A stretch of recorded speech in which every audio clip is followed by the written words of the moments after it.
Bom, muito bem. Nós temos uma rápida apresentação agora, é só o conteúdo desse material todo. O pessoal que já me conhece melhor sabe que eu não gosto de fazer piadas e sarcasmo, nada desse tipo, né? Sou uma pessoa muito séria e alemã, assim, né? Quase um kantiano, né? Que vive apenas pela força da sua vontade, né? Pelo seu imperativo categórico. Tá, mas bom, essa tarefa que coube, né, aqui ao Farinon e a mim, ao mesmo tempo que ela é uma tarefa de uma certa maneira ingrata, porque nós estamos apenas tateando, daria para dizer apenas arranhando a superfície de todo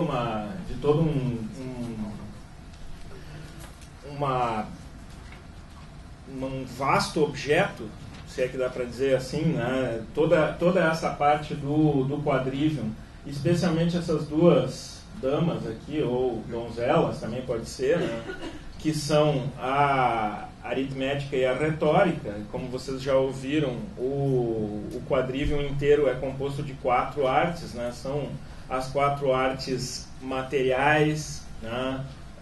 Do mundo, do cosmos, do universo, que complementam as técnicas, já que nós temos que usar as duas palavras para a mesma coisa, que complementam as técnicas que se referem mais diretamente ao espírito, à alma, né, à mente, né, e tantos outros sinônimos. Então, como nós ficamos mais com esse aspecto, que infelizmente é talvez um dos que tenha sido, se não dá para dizer o mais abandonado, pelo menos o que foi mais pervertido, né, ou transmutado, ou abusado, né, tem várias possibilidades de descrever o problema. Como nós ficamos com isso, então, justamente por que ficamos com essa parte? Porque nenhum de nós dois, por exemplo, vem de estudos de algo muito relacionado com discurso, muito relacionado com isso que nós estamos fazendo aqui agora, né? Como vocês já devem ter percebido, os nossos antecessores aqui têm uma habilidade muito maior, né? Inclusive de prender a atenção das pessoas, tá? E de esticar as cadeias de raciocínio através de uma fala muito mais organizada e muito mais apta, né, a comunicar, né? Essas artes, né, inclusive vai passando a apresentação aí mostrando o tipo de coisa que as pessoas faziam depois de ter desenvolvido a própria arte, né? Elas têm muito mais a ver com captar o mundo, né, captar a natureza e depois, até de uma certa maneira, agir em cima dela, né, ou produzir o que talvez venha a ser, inclusive, lembrado amanhã, quando for completada a parte do trivium com a lógica, né, elas tendem a produzir alguma coisa que nós poderíamos chamar de máquina, mas não num sentido totalmente mecânico, né? Mas daí, claro, né, essa já é uma interpretação assim meio esotérica para quem estudou teoria da computação e esse tipo de coisa, que casualmente é o assunto que nós dois estudamos, foi o curso profissional que nós fizemos, né? Que chega a abusar de novo das palavras e se chama ciência da computação, né? Uma coisa, bom, é um assunto que não creio que vale a pena a gente entrar em maiores detalhes aqui, né? Mas de qualquer maneira sempre é bom tocar, até porque já foi falado rapidamente nisso antes. Só que antes de a gente ir a fundo em questão de ciência ou arte ou até da educação e da maestria nessa área do quadrivium, talvez até seja uma boa eu perguntar, temos aqui entre nós, né, os que eu conheço melhor, eu já sei qual é a resposta, mas por acaso algum de vocês que veio aqui tem uma formação nas artes liberais e tem um título, se é que daria para chamar, ou tem a habilitação, ou tem a proficiência na arte do quadrivium, ou nas artes, nas 4 artes do quadrivium? Se tiver, por favor, chega aqui que eu passo o microfone com o maior prazer.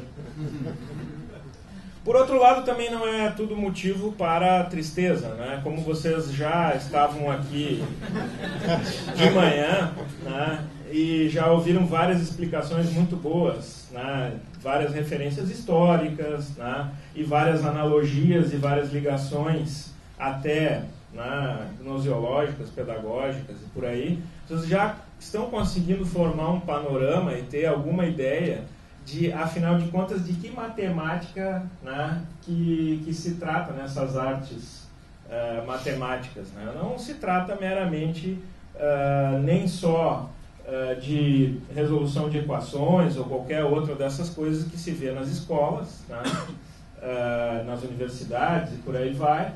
Também não se trata pura e simplesmente de construções, né? E olha só, né? Depois ainda dizem que o pessoal naquela época era analfabeto e que fazia as coisas no olho. Né? É inacreditável, né? O nível de presunção que nós adquirimos nos últimos séculos para cá é impressionante, né? É uma coisa assustadora, né? Mas como vocês já estão acompanhando as explicações precedentes, então vocês já estão captando alguma ideia de onde é que se pretende chegar com isso, né? Ainda que nós sempre tenhamos que lembrar, como foi muito bem enfatizado aqui antes em relação à gramática, né, que todo o trabalho que se queira fazer numa área, seja essa do trivium ou do quadrivium, ele envolve aspectos que são aspectos práticos ou, para usar o termo mais correto, empíricos, né? Mas agora vem aquela... mas então vocês são empiristas, né? Vocês só acreditam naquilo que vocês podem tocar e medir e etc. Né? Muito cuidado com isso, porque a empiria, o próprio Aristóteles já começa a metafísica dele explicando isso. A empiria é justamente o estágio que precede o estágio de arte, né? Sendo a diferença principal que quando o sujeito adquire a arte, né, ou a técnica, né, a técnica, ele já está habilitado a saber repetir aquilo, né, e eventualmente até conseguir por transmissão viva, né, passar isso adiante. Claro, depois nós ainda temos, como ele mesmo prevê, um estágio de ciência, né, onde tu deves estar hábil a entender os porquês, as causas, e ainda por cima transmiti-los, inclusive em forma de discurso. Tá? Não apenas transmitir de uma maneira concretista, poderia-se dizer, né, mas a transmissão deve ocorrer, inclusive, através do logos, né, do discurso propriamente dito, da reflexão, né, tanto dedutiva quanto indutiva. Tá? Mas para que eu não fique me aprofundando muito nisso aí e também não gaste o tempo todo com esses detalhes, né, só vamos lembrar algumas coisinhas que servem de base para tudo isso, e que são coisas bem, nesse sentido, então, empíricas, né? Ou seja, que eu consigo realmente encontrá-las na realidade. Então, para fazer isso, vamos aproveitar as melhores tecnologias que nós temos à disposição atualmente e vamos pegar ali um material, o primeiro, aquele 000, apesar do 0 não ser um número, né? Como a piadinha que a gente costuma fazer. Só aumenta isso para a tela toda.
pequena experiência sensorial, né? Afinal de contas, esse é o objeto das belas artes, né? do belo e o prazeroso, né? Que, como vocês ouviram a explicação antes, é justamente o que faz a ligação, né? O que dá a unidade, né? A unidade da qual nós tem sido falado desde o início aqui, né? Como vocês viram, a nossa primeira apresentação já era muito geométrica e numérica, ela já tentava, né, de 3 fazer 1 e entender aquele 1 como 3, né? Tentando buscar justamente os transcendentais, né? Então, depois dessa apresentação, o que se pode dizer? Bom, é mais ou menos óbvio, já que ali não havia nenhuma imagem ou fotografia ou vídeo ou o que seja de algum objeto natural no sentido lato, né? Não há todo esse trabalho de computação gráfica, ele não usou diretamente algum objeto natural, né? E se tivesse usado, ainda assim seria um trabalho artístico, né? Ainda assim seria técnico, tecnológico, né? Mas vocês perceberam que ele enfatizou bem essa ideia de que, de uma certa maneira, a matemática constrói, né? Ou, para a gente não cair justamente na maior parte dos problemas que vem recentemente, né? A matemática é o discurso que está por trás da realidade, né? Que a gente não, normalmente, até capta, né? Só que ainda não entendeu, não inteligiu, né? Ali fica razoavelmente intuitivo e perceptível e sensível isso de uma maneira fácil, né? Porque ele mostra, bom, olha aqui, ó, como foi que aquele náutilo, né, aquele molusco, construiu a concha dele. Ele sabia alguma coisa de espiral logarítmica, no caso da espiral de Fibonacci? Não, obviamente não, né? Mas a construção dele, né, acaba podendo ser entendida matematicamente, né? Então é nesse sentido, no final das contas, que essas artes vêm auxiliar. O que elas fazem? Elas nos dão capacidade de captar o mundo num nível tanto de conhecimento, né? de razão das coisas, né?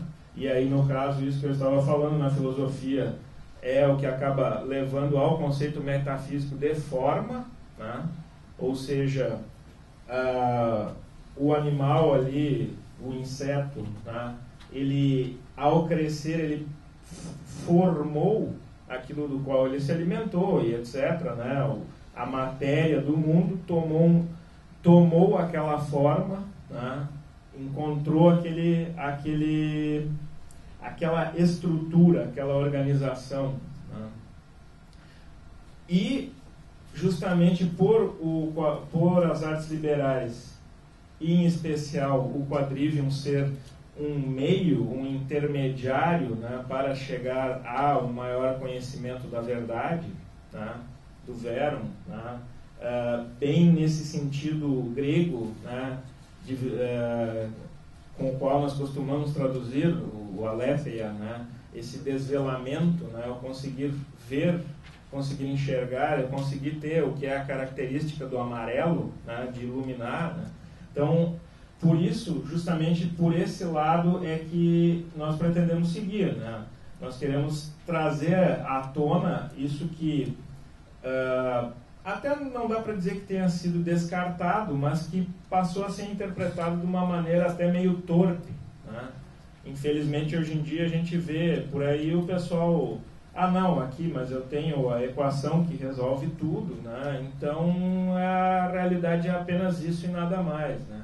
Chegando ao ponto de nós termos até o pessoal por aí que fala de máquinas inteligentes, né? Sim. Ou seja, não tem a mínima noção do que significa inteligência e nem máquina. Aí Justamente por quê? Porque faltou essa sequência natural das artes liberais, né? A educação liberal, ela propõe justamente que você passe por um entendimento, inclusive gramatical, né? Para depois chegar em algo que não sei se dá para dizer que é mais ou menos abstrato, né? Como, por exemplo, o entendimento daquelas proporções que ele mostrou ali, que depois apareceu algebricamente, né? O comprimento maior está para o intermediário, assim como o intermediário está para o menor, que é justamente a seção áurea, né? Ou a própria progressãozinha de números, que é a primeira coisa que ele tinha, que é a série de Fibonacci, que é sempre aquela soma, cada número a soma de 2 antecessores, né? Isso até pode parecer mais abstrato, mas eu diria até que um pouco rivaliza com a gramática, com várias coisas do que se estuda na retórica, bom, e mais ainda na lógica, né? Não é à toa que também outro problema que andou aparecendo aí, do século XIX para o XX, meio que nós ainda vivemos na esteira dele, é a ideia de que, bom, então, né, se a matemática é só esse simbolismo abstrato e essas operações, né, aquilo que a gente decora na escola para fazer na prova, ou passar no Enem, ou seja lá o que for, né? É melhor nem falar de Enem, que daqui a pouco eu vou falar de alguma coisa mais feia. Se a matemática é só isso, é apenas essa mecânica, esse maquinismo, esse mecanismo, né? Então, provavelmente ela deveria ser meramente redutível a um monte de operações lógicas e talvez amanhã, inclusive, se fale alguma coisa disso, mas eu até espero que não, porque é um assunto meio desagradável, né? Logo se descobriu que as coisas não são tão simples assim. A própria arte da lógica, como ela acabou chegando no século XX, é uma arte, se tornou uma ciência, se é que daria para dizer, cheia de problemas, de confusões, de contradições, justamente porque foi sendo puxada, recortada, separada e colocada num plano sem praticamente nenhum contato com o mundo, que era justamente, e sempre foi, e esperemos volte a ficar claro, a função da matemática, né? É fazer o contato com o mundo, né? É justamente conseguir, tudo isso que eu capto do universo, né? E por isso, justamente, por isso que depois tem as artes, a arte musical, né?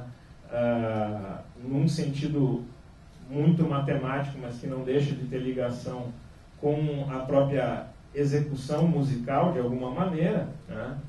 A teoria, né? Como hoje em dia se chamam nas disciplinas universitárias, né? Por isso que a matemática tem que voltar a ter esse contato, tanto por este lado, ligado com harmonias, ritmos, frequências, tempos, como pelo lado que já se falou desde o início aqui, que já foi tocado, né, o lado astronômico, astrológico, simbólico, cosmológico, né, que eu acredito que alguns de vocês já devem estar sabendo, e os outros que ainda não tiveram qualquer contato disso, nesses pontos, seja através de leituras do professor Olavo de Carvalho ou outros meios, né? Amanhã nós vamos dedicar um tempinho especial para tratar desse complementar, né? Da própria concreção da matemática, né? E não no sentido cheio de inconveniências e cheio de problemas filosóficos que nós acabamos chegando. Aliás, daqui a pouco acho que o Florinão também vai falar um pouco sobre isso, na própria questão das ciências da natureza, que seriam a sequência de um estudo, uma das possíveis sequências de um estudo das artes liberais, né, das 7 artes liberais, seria justamente o estudo do físico, né? Do físico no sentido total da palavra, né? Daquilo que Por exemplo, para um Aristóteles era um tratado de física, um tratado da natureza em latim, né? Do conhecimento de todas as coisas sensíveis e também, como ainda se faz ou se tenta fazer hoje em dia, com várias dificuldades, do conhecimento também das coisas que têm número, peso e medida. Afinal, né, como diz bem a Escritura, Deus criou tudo com forma, peso e medida. Né? Mas, como também diz a Escritura, ele também, né, a sabedoria também construiu a sua casa, e a sua casa tem 7 pilares, né? Que, obviamente, né, não tem justificativa melhor para nós termos as 7 artes liberais, né, do que já as palavras reveladas. Né? Ainda que, mais ou menos contemporâneo com isso, a gente possa lembrar um personagem que ainda não foi tão citado, mas que participa da tradição que depois leva até o de São Vítor, São Tomás, e já tendo passado por Platão, Aristóteles, Santo Agostinho, Boécio, mas um personagem um pouco mais remoto, né, e até esse sim podemos dizer bastante mítico, né, que é o Pitágoras, né, dentro do seu conhecimento enciclopédico, e é esse o nome que as artes liberais vão receber durante uma boa parte da história delas, né, dentro da sua visão de mundo, de cosmos, né, de ordem geral, ele já tinha colocado, né, ou pelo menos é o que nós recebemos dos pitagóricos, né, o próprio Aristóteles gosta de chamar eles de pitagóricos, né, o que nós recebemos dos pitagóricos e dos neopitagóricos é que, agora será que eu chamo de ensino ou de educação, já que a palavra ensino está com tantos problemas, né? Na sua educação ele já tinha colocado justamente um plano, um projeto de que as artes liberais deveriam ser intermediárias, especialmente as artes do quadrivium, né, deveriam ser bem um ponto intermédio, né, desde do início do ensino de uma pessoa, né, desde o início da sua educação, desde o início da sua pedagogia, né, já na infância ou um pouco mais adiante, passando, né, então, pela época que normalmente se começava uma educação mais direcionada, que era por volta dos 14 anos, às vezes um pouco antes, às vezes um pouco depois, de acordo com as capacidades da pessoa. Então, a matemática, a aritmética, a geometria, né, a música e a astronomia, a astrologia, a cosmologia, deveriam ser um estágio, um meio, né, um médium, né, um ensino médio, até daria para dizer. Né? Talvez essa é que fosse a verdadeira acepção que ensino médio deveria ter. Né? Infelizmente, hoje em dia, a gente sabe que virou, né, como eu estava falando antes, meramente, né, um adestramentozinho para passar no Enem, eu digo no Enem, né? Ou coisa pior aí, às vezes. Né? Acho que na época que eu fiz o vestibular já estava tão ruim quanto agora. Então, não melhora muito a situação. Então, Pitágoras, e depois a gente vê que Platão adota isso, né? Aliás, alguns dizem que Platão é melhor discípulo que Pitágoras não teve, na verdade, mas seria um grande herdeiro de Pitágoras. Né? Platão coloca isso bem claramente, né? Até anedótico, né? Tem essa evidência de que para entrar na academia era necessário ser um geômetra, que de uma certa maneira resume, né, tudo que se esperava que o sujeito tivesse feito antes, né? Que ele tivesse passado por toda uma preparação de artes liberais. Né? Para ele conseguir chegar a ser um geômetra, ele já tinha que ter passado, inclusive, pela preparação do trivium.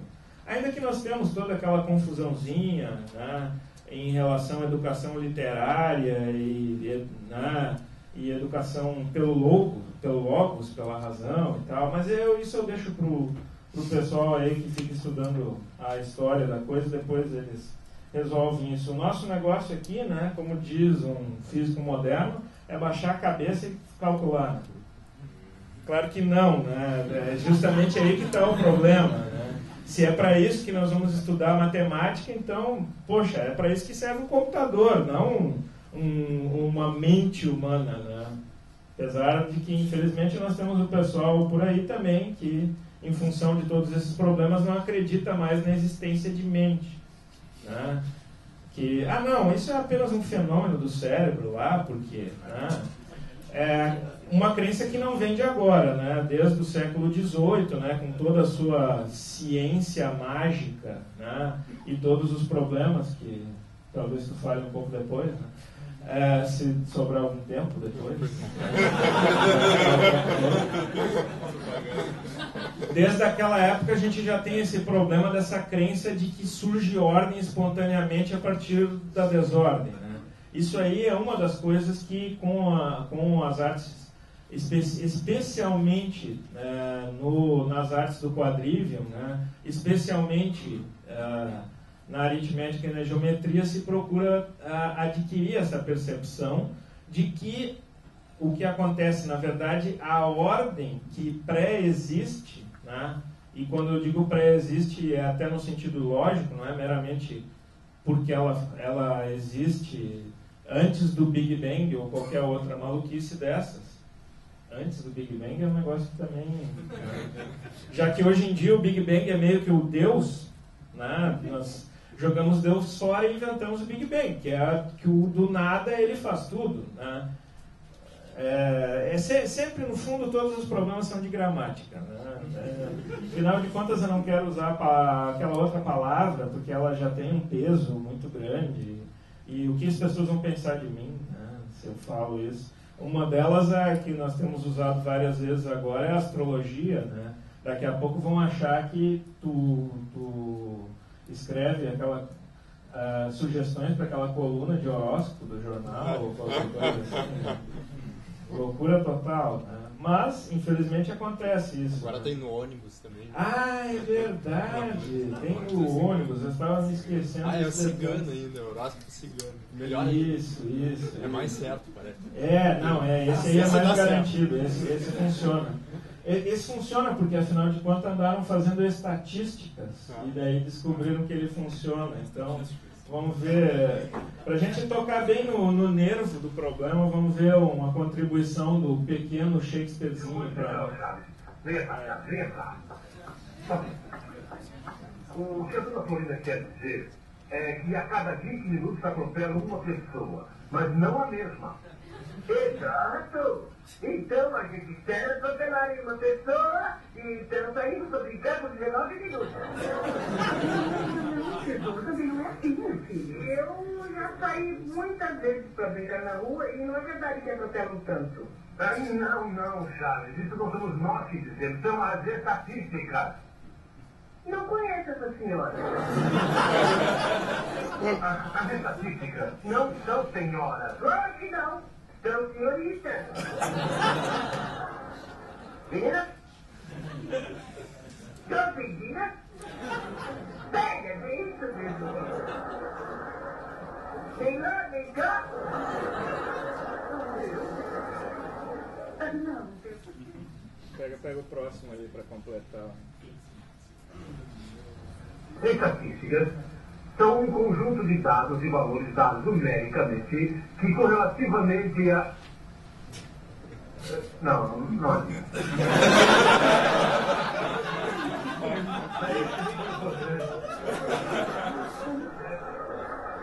Eu quero dizer, eu tenho uma ideia. Olha, eu vou dar um exemplo e ver se ele entende.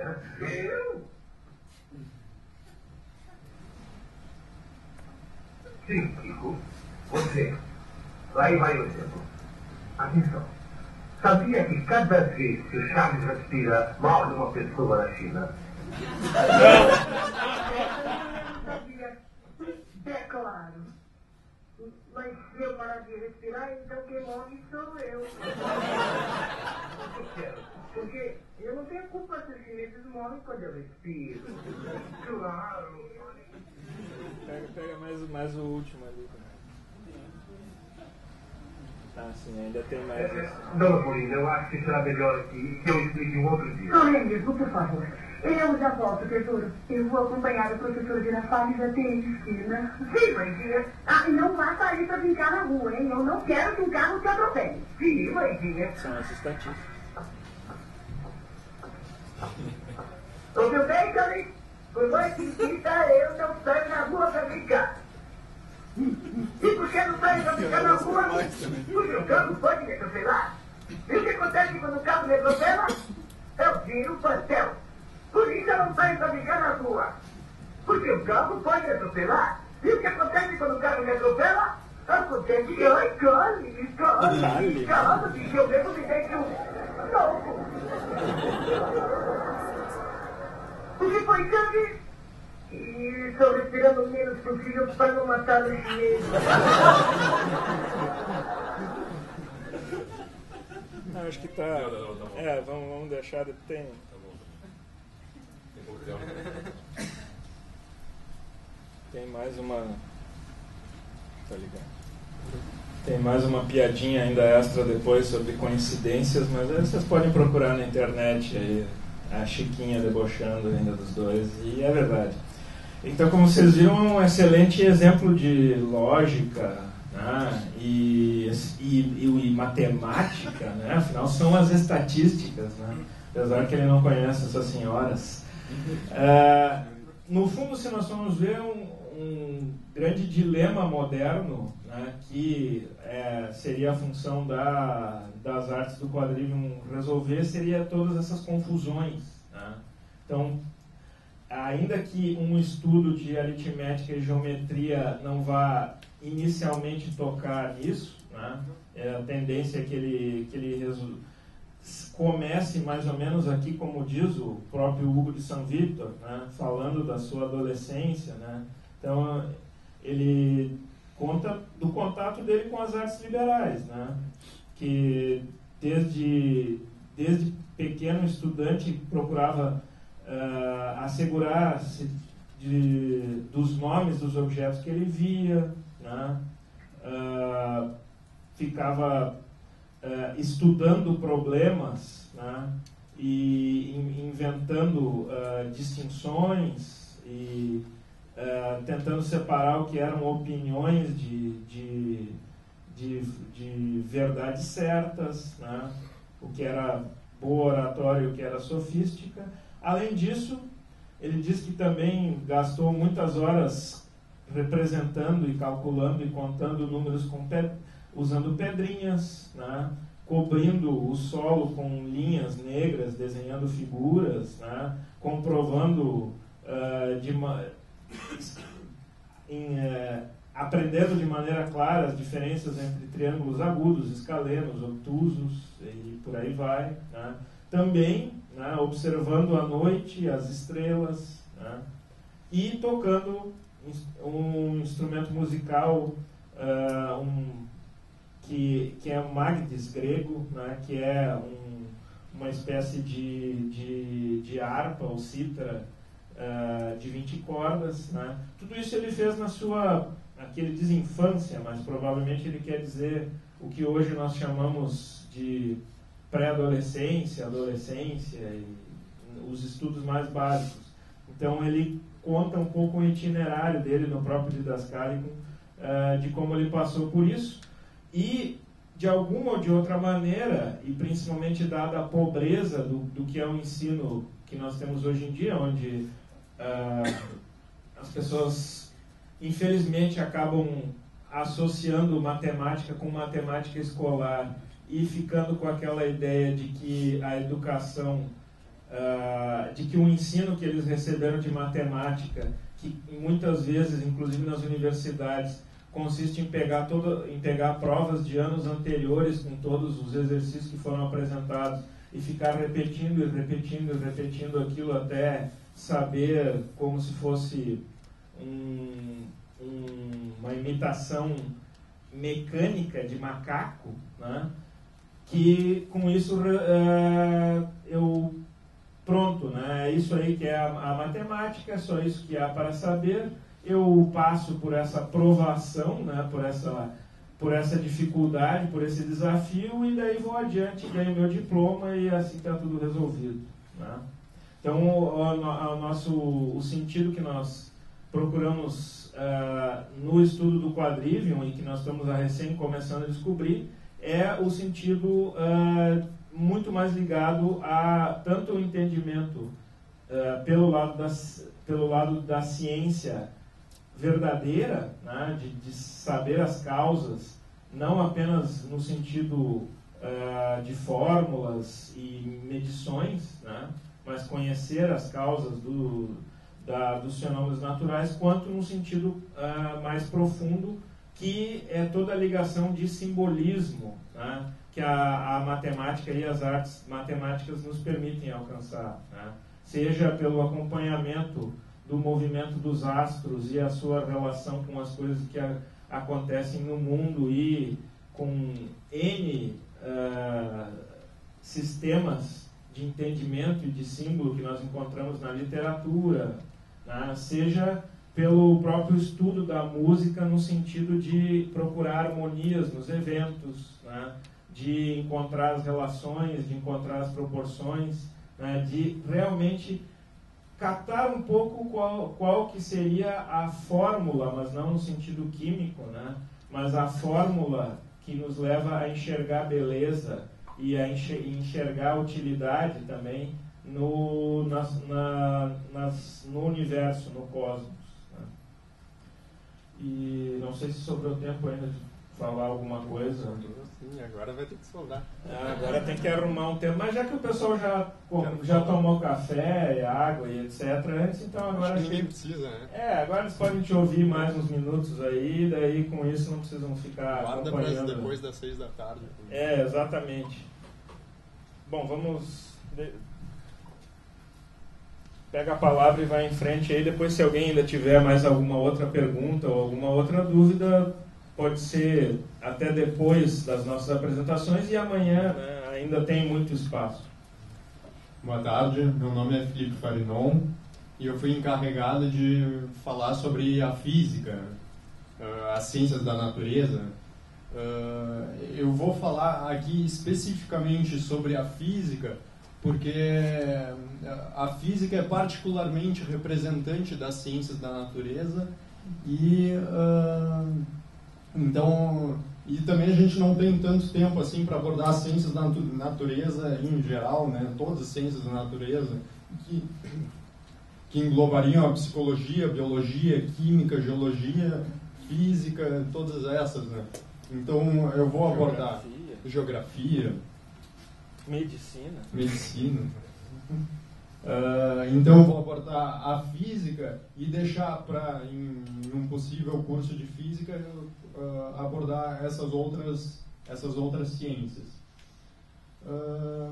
O primeiro ponto que a gente tem que ter em mente é que quando a gente disser que na confraria nós estamos estudando física, nós não podemos associar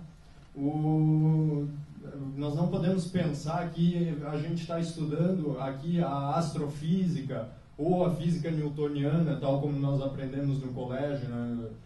Aprendeu as fórmulas do movimento, da velocidade, aceleração, repulsão, todas essas fórmulas. Também não vamos estudar mecânica quântica, muito embora a gente tenha que dar uma justificativa de por que a gente não está estudando isso, porque se a gente olhar num curso de física na faculdade, é isso que é estudado. Então é muito estranho que nós não estudemos justamente isso. Nós vamos dar à palavra física um outro significado bem diferente. Para começar a perceber a diferença de significado, eu já tenho que entrar em alguns conceitos da física, tal como nós vamos estudar aqui. Chamemos essa física de física antiga, a física tal como era estudada pelos escolásticos, por Aristóteles, por Platão. E Então vamos começar a exibir alguns conceitos dela para entender essa diferença. A primeira coisa é que a gente pode notar que todas as coisas naturais, todas as coisas sensíveis que a gente vê, todos os corpos, uma mesa, um planeta, uma pessoa, um gato, uma árvore. Piada interna. Um gato que não fala alemão. Mas eu vou falar do gato daqui a pouco. Coitado. Nós vemos que todas as coisas sensíveis podem ser divididas em dois tipos diferentes. Primeiro, aquelas coisas que são sujeito de predicados e as coisas que são predicados. As coisas que são sujeitos de predicados são gato, pedra, árvore, pessoa, Renan, Biri. Todas essas coisas a gente enumera diversos predicados acerca delas, né? Nós vamos dizer que o Renan é baixinho, que o Clístenes é alto, que o Biri é muito branco, é alemão, né? Todos esses predicados têm essa característica de sempre estar acompanhados de um sujeito. Nós nunca vamos poder dizer que existe uma cor separada da superfície na qual a cor está. Também, nós nunca vamos poder... olha só, nós nem sequer conseguimos imaginar uma cor separada de uma superfície. Vamos lá, todo mundo imagina a cor verde. A imagem que veio à cabeça de vocês é uma superfície, é uma coisa, é um corpo no qual o verde está. O máximo que a gente pode fazer, então vamos tirar esse corpo. O máximo que a gente vai conseguir fazer, então a gente imagina tudo verde, como se o plano de fundo da imaginação fosse uma superfície verde. Também o alto. Nós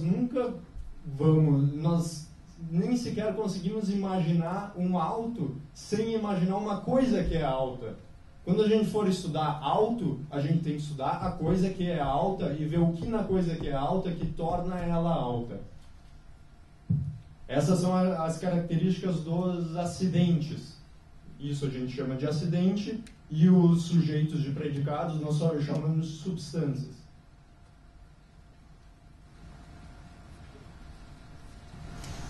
Dentre esses acidentes, nós podemos separar dois tipos de acidentes, dentre vários outros. Mas esses dois vão ser particularmente importantes para a apresentação que eu vou fazer em seguida. Alguns acidentes respondem à pergunta, quanto é? Eles são justamente aquelas características, aquele aspecto da coisa que pode ser dividido em partes. Um gato tem 4 pernas. As 4 pernas são partes de um todo, que é um gato. Então, essas 4 partes a gente pode numerar, pode dar um número para ela, 4. Isso é uma quantidade, né? E esse é o assunto da aritmética. E esse justamente é o assunto da aritmética, né? É a quantidade.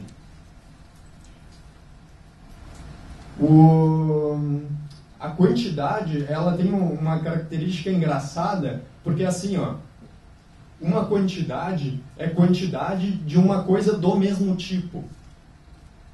Nós podemos dizer que, por exemplo, um livro tem 300 páginas. Né? Para chegar em 300 páginas de um livro, a gente tem que fazer 300 cópias de uma página, né? Criar essas 300 páginas. A qualidade, agora existe uma outra categoria que a gente chama de qualidade, que é justamente o tipo da coisa. O tipo da coisa é, por exemplo, vermelho. O vermelho é uma qualidade.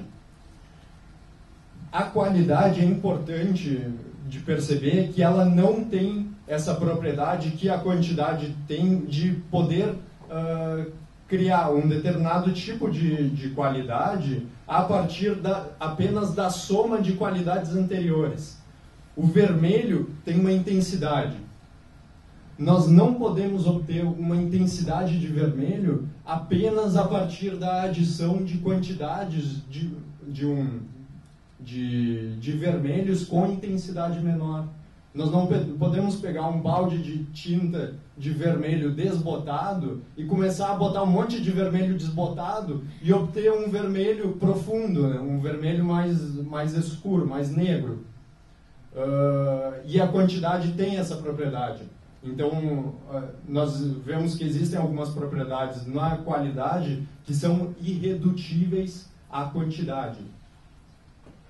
É importante perceber isso, que assim, a aritmética, ela lida justamente com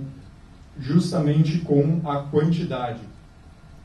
A partir do século XVII em diante, a física passou a usar como método de pesquisa, principalmente, como de desenvolvimento principalmente a aritmética. Então, para se usar a aritmética como método dessa ciência, ela teve que pegar o máximo possível das coisas sensíveis o seu aspecto quantitativo. Nesse caso, então, a gente tem que imaginar algum método para, a partir de uma qualidade, extrair uma quantidade. Só que nós vimos agora há pouco que justamente essa qualidade é irredutível à quantidade. Eventualmente, justamente fazer isso é um pouco perigoso, porque pode acontecer de que a pessoa assim, eu estou usando aqui a matemática para investigar as coisas naturais. Eu vou extrair delas todas as medidas necessárias para eu vou extrair das coisas sensíveis todas aquelas quantidades que eu vou jogar na matemática e, eventualmente, assim, eu posso esquecer as qualidades. E justamente isso acontece que o pessoal começa a dizer, então não existe qualidade, né? As coisas não são compostas de qualidade. E eventualmente, afirmar isso leva a afirmações muito mais pesadas, que depois a gente vai perceber melhor. É como se, para estudar o gato, aí o gato de novo, para estudar o gato, nós conseguimos botar um gato numa balança, extrair um peso dele, botar um termômetro no gato e tirar a temperatura dele, extrair a partir do gato várias quantidades, né, várias medidas, e eventualmente acabar esquecendo as próprias qualidades que estão no gato, e eventualmente esquecer o próprio gato, na medida em que a gente diga, o gato é só constituído dessas quantidades que a gente extraiu dele, e a gente esquece o próprio gato e começa a lidar só com as quantidades, né? Essa posição de que as qualidades não existem e são meramente subjetivas, né?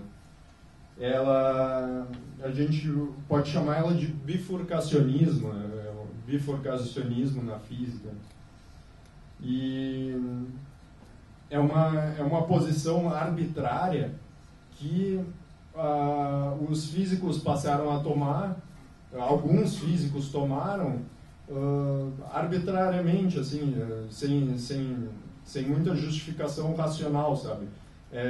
Só eles começaram a se dedicar a outros tipos de perguntas que justamente eles não queriam, não estavam interessados em lidar com a qualidade. Só que à medida que essa ciência física vá tomando forma, vá entrando na universidade, né, sendo ensinada inclusive no ensino médio, as pessoas podem, de fato, começar a achar, não, de fato só existe quantidade. Daí para uma concepção mecanicista do universo é um passo.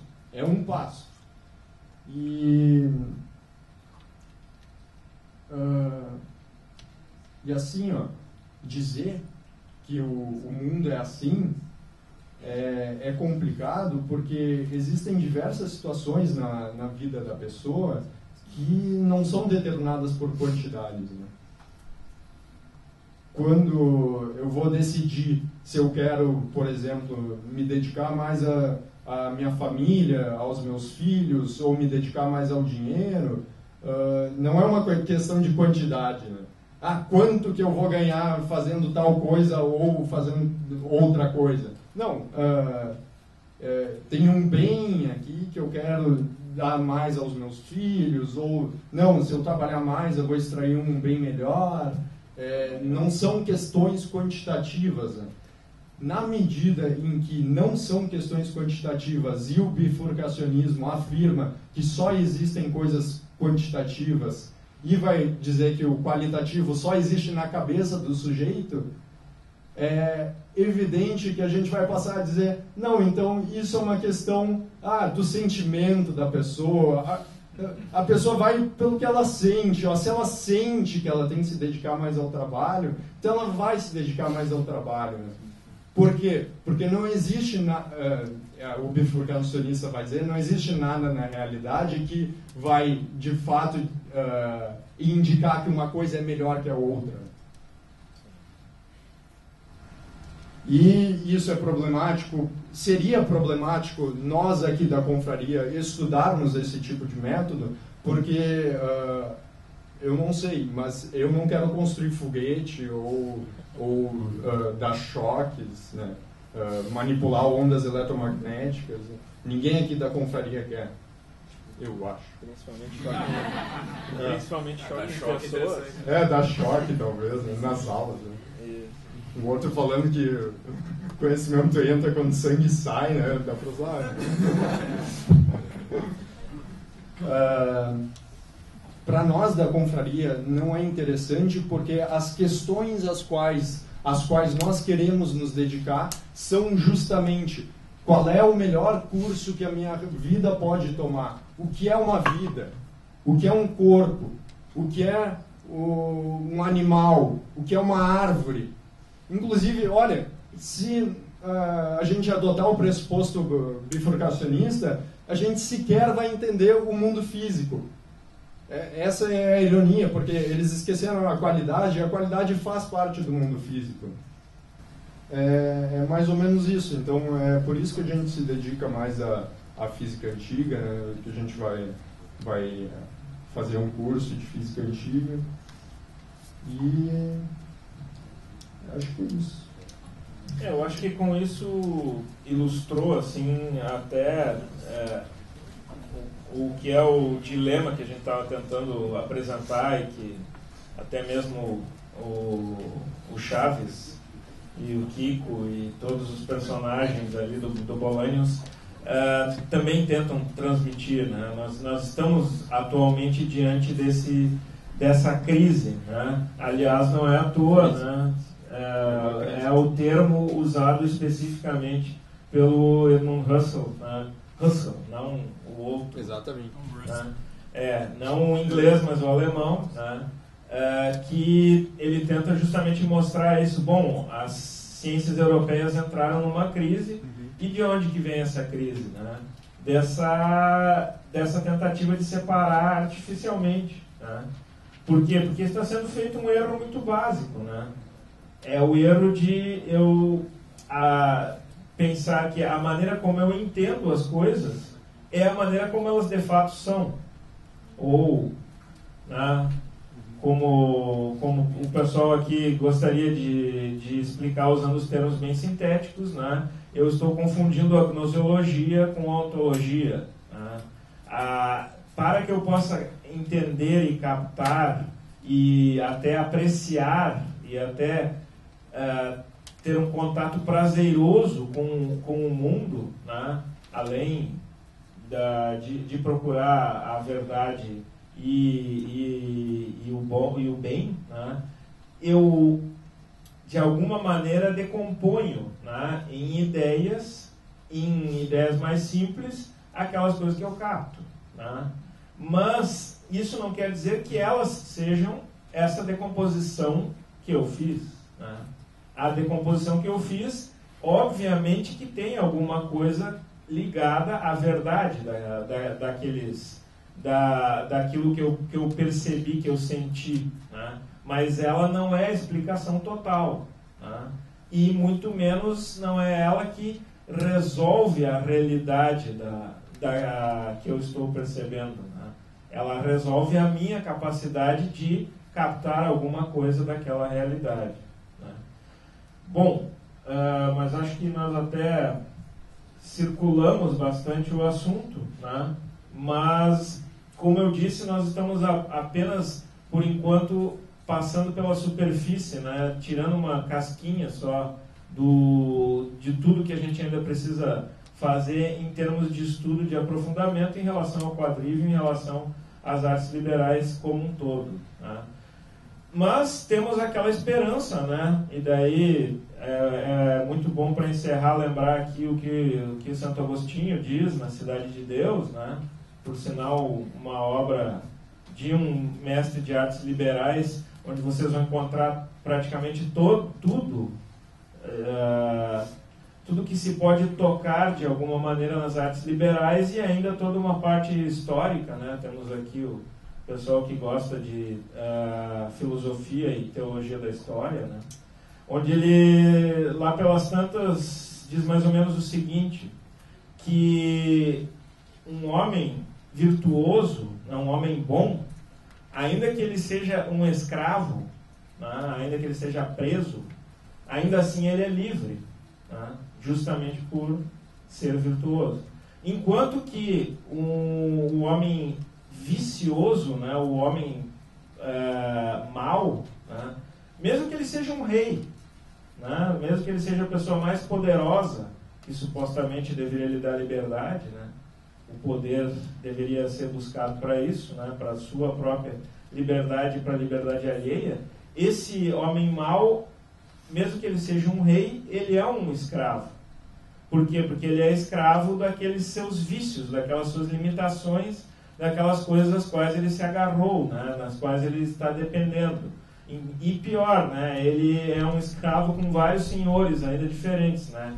Tantos quanto todos os vícios que ele tiver e que ficam arrastando a sua vida para todos os lados, né?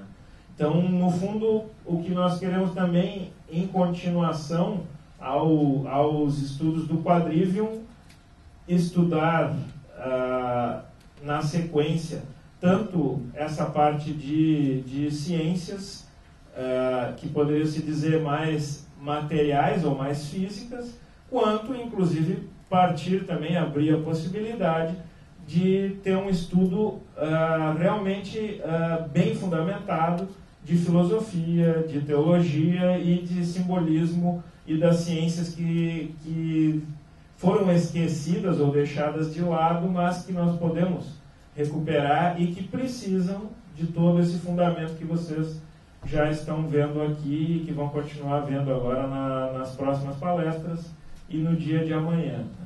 Mas então acho que vamos encerrar por aqui até para deixar o pessoal respirar. Vai ter pergunta?